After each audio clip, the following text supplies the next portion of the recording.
So WoW Classic Season of Mastery, commonly known as Classic Fresh, is finally announced, and it's coming with a bunch of changes that will alter the gameplay to an extent for a lot of players. No more world buffs, debuff limit lifted, harder raiding, summoning stones, and the list goes on. Those are all changes that have been debated thoroughly by the community all throughout Classic WoW's lifespan, since it launched on August 2019 until the release of Classic Burning Crusade on June 2021. But besides those changes that are gonna be applied for this new iteration of Classic, there were also a lot of changes that happened during Classic WoW's 1.5 years of existence. Some may argue that the last patch of Classic, Phase 6, looked and played completely different from the initial Phase 1. A lot of things went into the process of recreating this game, but its development kept going all throughout its lifespan. So today, we're gonna have a look at 10 changes that happened to Classic during its 1.5 years of existence. That way, you'll know what to expect if you left the game midway through, and you'll also remember some things that happened early on if you played all throughout. And you'll see throughout this video that Blizzard was very conservative early on and was very much careful about applying any changes to the game. Then, as the game matured, the developers became way more liberal about applying these changes. That, I would argue, made the game way better. So without further ado, let's learn and remember what some of these changes were. So Classic launched on August 27, 2019. Millions of players subscribed to WoW during that time. A ton of people were logging into the game for days on end, and the population stood very high for many weeks following the launch. Obviously, to circumvent that, Blizzard applied layering, which is a change from the original vanilla game, but that's not the subject of this video. No, the first real change that happened during Classic was when Blizzard decided to enable free character transfers across servers.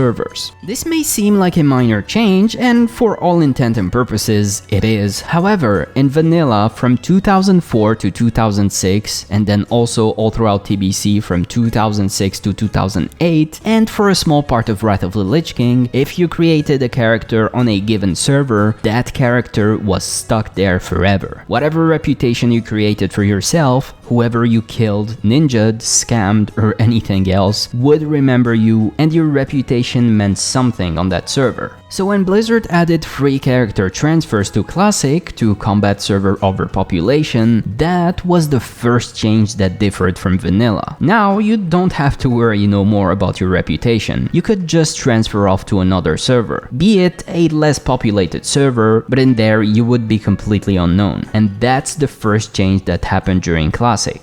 But free and paid character transfers were not the only change that happened as a byproduct of server overpopulation. I would argue the next change on our list is also one that was very significant, and that's Blizzard deciding to bring Battlegrounds earlier ahead of Blackwing Lair. You see, when Blizzard released Phase 2 with its honor system, but without Battlegrounds, a war started in every server. People were camping flight paths, raid entrances, dungeons, every way to get some honor and rank up was on the table. That created a very toxic environment to play in for a lot of people that were just looking to level up or farm some gold. That's when Blizzard decided to bring Battlegrounds earlier to take the charge of the open world and bring people who were looking to rank up into Battlegrounds. Well, what this meant is that people could now essentially reach rank 14 and get some of the most powerful armor in the game ahead way more easily, and all of that ahead of BWL's release. Who knows, for example, if apes could have survived that huge accidental pull that happened to them and secured World 3rd Nefarian. Of course, this change only affected the game for the most dedicated players, but this will be in the game from Phase 1 in Classic Fresh. But moving on and staying on the topic of Battlegrounds, when BGs released in Classic, a very interesting meta took place. Players would essentially go on Discords with hundreds or even thousands of players and start a timer on voice chat, and if everyone clicked the Battleground queue at the same time, this increased the chance of them being matched together. And since vanilla had no way of organizing premades, this gave a significant advantage to those who did this. Well, the next next change happened and put an end to that. You would no longer be able to see which battleground number you got matched in ahead of time. Battlegrounds could no longer start with as few as 20 players on a team, and also you could now join a battleground with a party of 5 players if you wanted to. So this meta that took place essentially brought 5-man premades to Classic, and that was a direct response to how players decided to play the game. You'll see throughout this video, by the way, that pretty much all the changes that happened to Classic happened to answer some sort of exploit or concern that players had.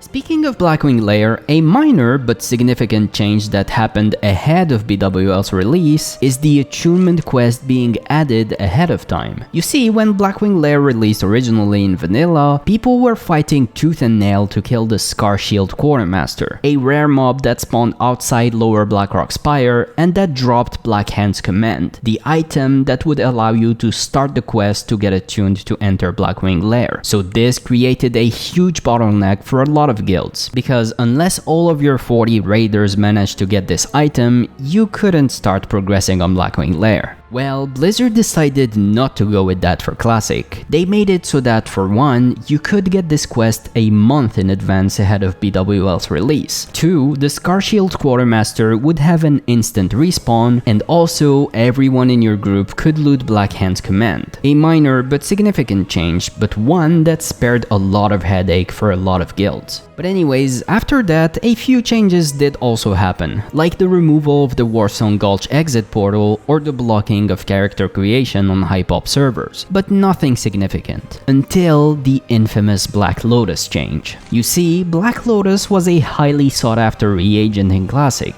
It was the only herb that allowed you to create flasks of any type. But the thing with Black Lotus is that it was rare, extremely rare. There was only a handful of spawn points, and you could only have one spawn per zone at any given time. That's when some clever people started taking advantage of this. They were called the Black Lotus Mafia, essentially posting a player at each Black Lotus spawn point and picking each one around the clock. Sometimes it was a single player doing this with multiple accounts, sometimes it was a guild effort, but most of the time it was bots. So the economy of Black Lotus was completely held hostage, until Blizzard decided to completely change how Black Lotus operated. There would now be significantly more spawn points, and you could see more than one spawning per zone, among other minor changes. But this was the first big change that happened to Classic that everyone remembers. And this created a huge debate on whether this was going to be efficient at combating this phenomenon or not. The next change that happened to Classic was also a change to combat botting, and that's the instance limit change. In vanilla and in Classic up until then, the rules were simple. You could only enter 5 instances per hour. That's it. This limit was put in place initially to combat botting, but 15 years later, with a lot of knowledge and sophistication learned, this became merely an inconvenience for botters. So Blizzard in Classic introduced the daily instance limit.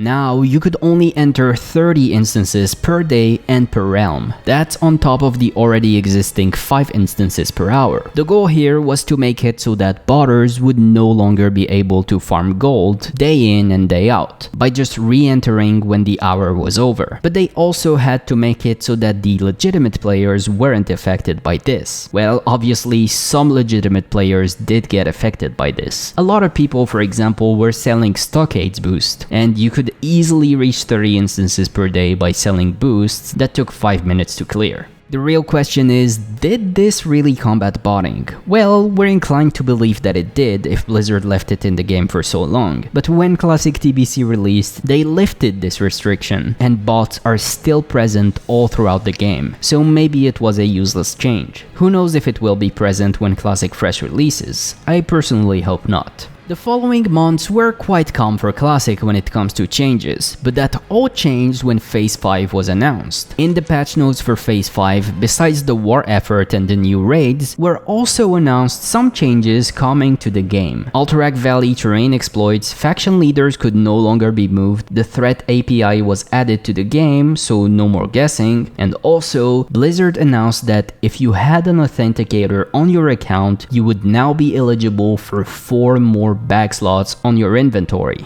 So, inventory management is a huge part of Classic, but some players definitely overblown this way too much. A lot of people were mad about getting 4 free bag spaces in return for securing their account. Some even decided not to put an authenticator just for this reason. But yeah, this basically had almost no effect on high-level players. What it will have an effect on is your newly created Fresh character when Fresh Classic releases, because you'll have 4 more inventory spaces at low level, and that's huge at those levels, so make sure to secure your account to take advantage of that. Alright, moving on, one big change that took Classic, and retail for the matter, by storm is when Blizzard decided to change their policy on the use of third-party input broadcast software. What this meant is basically that multi-boxing was dead. If you don't know what multi-boxing is, it's basically the fact of controlling multiple characters at once. If you have 2 or 3 characters, that's fine, you don't really need any program. But to really take advantage of multi-boxing, you need a lot of characters.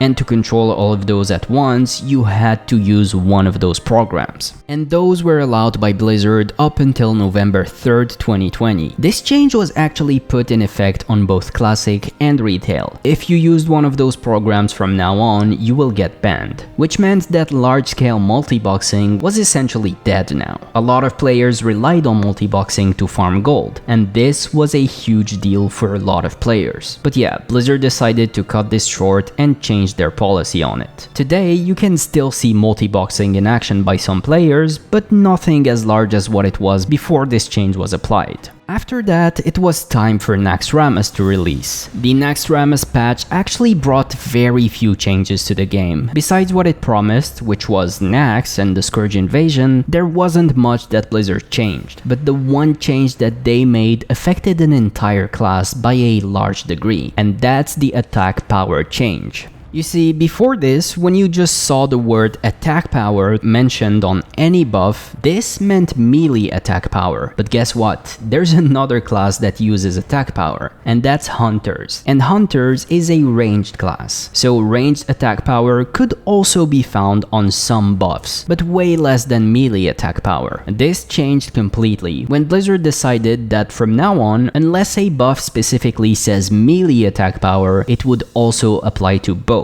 This made Hunters about 10 to 15% stronger overnight.